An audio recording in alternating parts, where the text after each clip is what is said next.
बातमी संभाजीनगरची. संभाजीनगरमधल्या व्यावसायिक संतोष लड्ढा यांच्या घरावरती पडलेल्या दरोड्यातील संशयित आरोपीचा एन्काउंटर करण्यात आलाय. छत्रपती संभाजीनगर इथे सोमवारी मध्यरात्रीच्या सुमारास हा प्रकार घडलाय. अमोल खोतकर असं एन्काउंटर झालेल्या संशयित आरोपीचं नाव आहे. पोलिसांच्या अंगावरती गाडी घालत त्यांच्या दिशेने रिव्हॉल्व्हर रोखल्यामुळे गोळीबार केल्याची माहिती पोलिसांनी दिली आहे.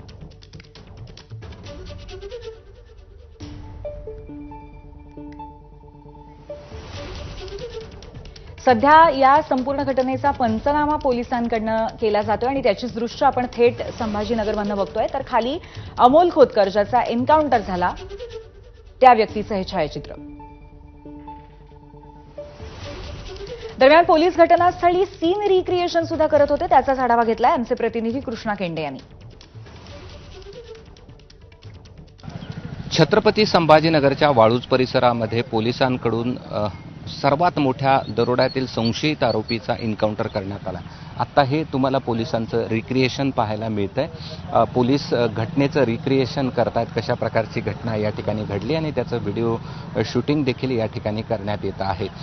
पोलिसांकडनं जी माहिती मिळाली आहे की इथे एक साई हॉटेल आहे, त्याचा जो मालक आहे तोच या सगळ्या घटनेतला संशयित होता आणि तिथे त्याला भेटण्यासाठी यातला जो आरोपी आहे अमोल खोतकर हा या ठिकाणी येणार असल्याची माहिती पोलिसांना मिळाली आणि त्यानंतर पोलिसांनी या ठिकाणी सापळा लावलेला होता. मात्र ही जी समोर गाडी पोलीस तपासताना पाहायला मिळत आहेत त्यामध्ये तो या ठिकाणी आलेला होता आणि त्यानंतर त्यांनी ही गाडी पोलिसांच्या अंगावर घातली.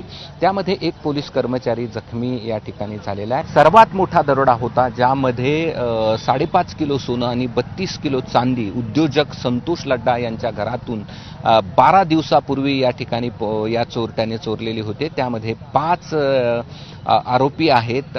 त्यामध्ये त्यांना अटक करण्यात आलेली होती आणि यातला जो मुख्य आरोपी आहे ज्याच्याकडे हा सगळा मुद्देमाल होता, म्हणजे यातला बहुतांशी मुद्देमाल ज्याच्याकडे होता तो या ठिकाणी फरार यामध्ये होता आणि पोलिसांकडून या सगळ्या गाडीची झडती घेतली जाते. त्यामध्ये काय काय मिळतं आहे हे देखील पाहिलं जातं आहे आणि आजूबाजूला सगळे CCTVचे DVR पोलिसांनी ताब्यात घेतलेले आहेत आणि या सगळ्या प्रकरणामध्ये आता नेमके काय पुढे येत आहे हे पाहणं महत्त्वाचं आहे. फॉरेन्सिक लॅबची टीम या ठिकाणी आहे.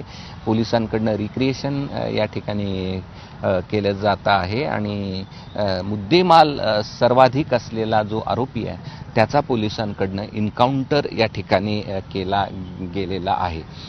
कॅमेरामन बाळासाहेब पाचवणेसह मी कृष्णा केंडे, ABP माझा, छत्रपती संभाजीनगर. काल बीड जिल्ह्यातून जाणाऱ्या धुळे सोलापूर राष्ट्रीय महामार्गावरच्या गढी पुलावरती भीषण अपघात झाला आणि